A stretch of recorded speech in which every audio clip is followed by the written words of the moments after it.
Some details may seem small, but they're actually the ones that create change. Like when you think you're wearing white, but you're really wearing orange. Or coffee. Sometimes you want to feel like Cinderella. Most of the time, you want to feel like yourself. Some come in twos. Wait, did you actually believe that ad? Yeah, I did too when I first watched it. Seriously though, the amount of irony in that ad, right? I mean, they even use the term sustainable fashion. Wait, are you not aware of the dark side of the fashion industry? Oh, you are. Okay. I mean, of course you are. The clothing is so cheap and the quality isn't the best, so clearly something is going on because the price is just too good to be true. Is it really a big deal? Of course it's a big deal. Okay. Don't worry. Just sit back and chill for like the next couple of minutes as I dive deep into exposing the corruption of the fashion industry. So, let me just make it clear. I love fashion, and these days fashion is fast fashion. Fast fashion is growing popular as each day passes by. With social media, everybody obviously wants to keep up with the growing trends. However, the fast fashion industry is corrupt and exploitive, and this is evident through the utilization of unethical labor practices. Fast fashion relies on globalization, and like all exploitive industries, it is powered by cheap labor used to generate huge profits with low production costs. Many people are aware of this aspect in this industry, yet is mostly ignored, as they have accepted that unethical labor practices is something that will always occur. We see this on social media, where companies such as Shein, Fashion Nova, and Zara have been exposed for being extremely unethical. Yet, on social media, people continue to advertise for these companies, and even if they can afford a better alternative, they choose to support and make jokes. Today, the average American buys 68 new pieces of clothing per year, compared to how back in the 1980s, Americans only bought 12 new articles of clothing every year. This is due to the growth of the fast fashion industry and how it makes clothes that are trendy, cheap, and disposable. All over social media, celebrities wear stuff from luxury brands like Balenciaga, Gucci, and Louis Vuitton, and then businesses like Zara, H&M, and Fashion Nova make cheap knockoffs, and suddenly you can become the discount version of Kim K or Cardi B. We get to feel luxurious and trendy, but without spending so much money, which is awesome, right? Well, is it? Historically, the term sweatshop has been used whenever discussing the fashion industry. A sweatshop is defined by the U.S. Department of Labor as a factory that violates two or more labor laws. Sweatshops often have poor working conditions, unfair wages, unreasonable hours, child labor, and a lack of benefit for workers. Although America has strong labor laws than most undeveloped countries, it is not free of sweatshop conditions. Many labor violations slip under the radar of the U.S. Department of Labor. This is because brands really don't care about being ethical. They care about profits, and they trick people into buying their clothes by promoting overconsumption, unrealistic lifestyles, unattainable beauty standards, sustainable fashion, while also exploiting cheap laborers in developing countries. Children are targeted to be workers for big corporations since they can be easily exploited, paid less, and their small hands and loads of energy can get work done faster. In developing countries, an estimated 168 million children ages 5 to 14 are forced to work. Children work at all stages of the supply chain in the fashion industry, from the production of cotton seeds in Benin, harvesting in Uzbekistan, yarn spinning in India, right through to the different phases of putting garments together in factories across Bangladesh. They are subjected to long working hours, exposure to pesticides, and they are underpaid. Child labor is a hard thing to tackle because the supply chain in the fashion industry is highly complex. It can be easy for big brands to have no idea that child labor is involved in the production of their product. Companies can have ethical guidelines that they have established, but the high demand from consumers results in companies putting a large amount of pressure on their manufacturers to quickly produce mass amounts of product. Once factories realize that they can't produce what is being asked of them, they subcontract their work to other factories where child labor is practiced, making production in mass amounts at a low cost. Remember that ad that you saw in the beginning and are probably wondering the relevance? Yeah, keep that ad in mind now.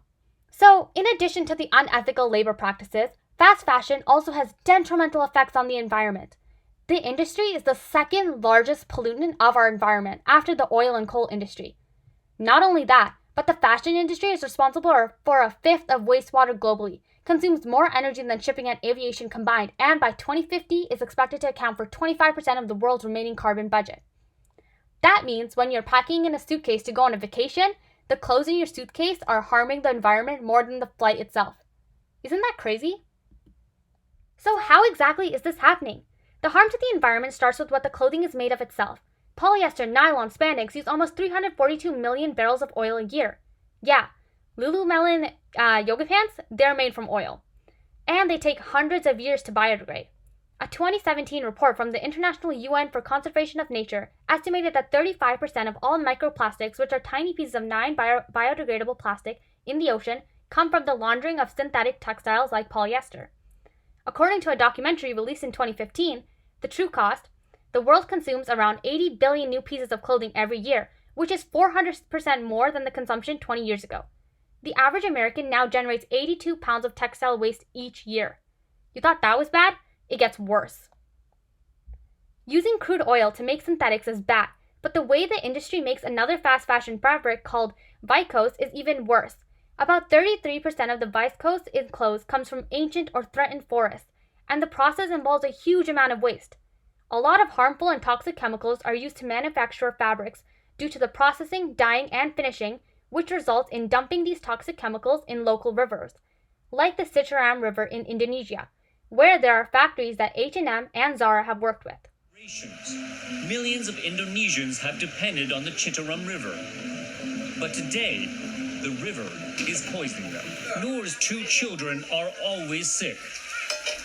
She blames the river. Udah dibawa ke puskesmas. The last time we took him to the doctor, he told me he had the symptoms of a liver problem. Now, have you ever heard of greenwashing? Basically, that's when companies market themselves as being way more green than they actually are. Now, they have all kinds of impressive claims, but a lot of them are just complete lies. For instance, H&M and Zara both have eco-friendly clothing lines. H&M's line is called Conscience, and Zara's is called Join Life. The problem with these clothing lines is that so many of the green claims that they make are meaningless. They do these by having words that have no set definition, such as green, eco-friendly, ethical, responsibly made, etc. And the most meaningless of all of them is sustainable. These terms have no legal definition, and often the claims that they're making are extremely misleading. Here's a clip from the Netflix show The Patriot Act, where Hassan Minhaj exposes H&M's sustainable fashion claims. Are you into the print tee? I am. I'm feeling this. All of these clothes, the claim is it's made with ecologically grown cotton. What does that even mean? It's not even a term. It's kind of like smart water or like President Klobuchar. So it's not really a thing. It's not a thing. This right here, this little dot means recycled materials. But it only is this tag. I feel like scammed. It's like if they just put parsley on a steak and they were like, oh, enjoy it, vegans. That's messed up. I think this would look great on you. Me too. Don't you think? Some of them you got. Garbage trucks. Yeah, they say the coating is the most sustainably produced polyurethane. There isn't really such a thing, but it's just the coating. 7/8 of this is all just oil. No, but when someone's like, I love your drip, like, this right here is part of H&M's conscious line of clothing. They say that this is eco-friendly because it's part wool. Okay. How much wool is in this piece? I would give it 50%. 35. You're way off. 18. 18%? More like 4. 4% wool. So, what can we do to help? Is there even any ethical consumption under capitalism? Unfortunately, we do live in a capitalist society, which is an economical system that relies on the exploitation of the working class. This means that it is impossible to ethically consume any kind of products or services without contributing to some form of destruction to others, animals, or the environment. However, you can still reduce your own carbon footprint and also advocate for change to occur. So, I'm not saying that you have to boycott affordable brands, because almost every single corporation is corrupt. What I am saying, though, is when you buy your clothes, wear them longer. Just by wearing your clothes for 9 months longer, it can reduce your carbon footprint from that garment by 30%. Also, if everyone bought one used item this year instead of new, it could save nearly 6 pounds of CO2 emissions. That's equivalent to removing 500,000 cars off the road for a year. Your small contribution could potentially save thousands of lives as well as your environment.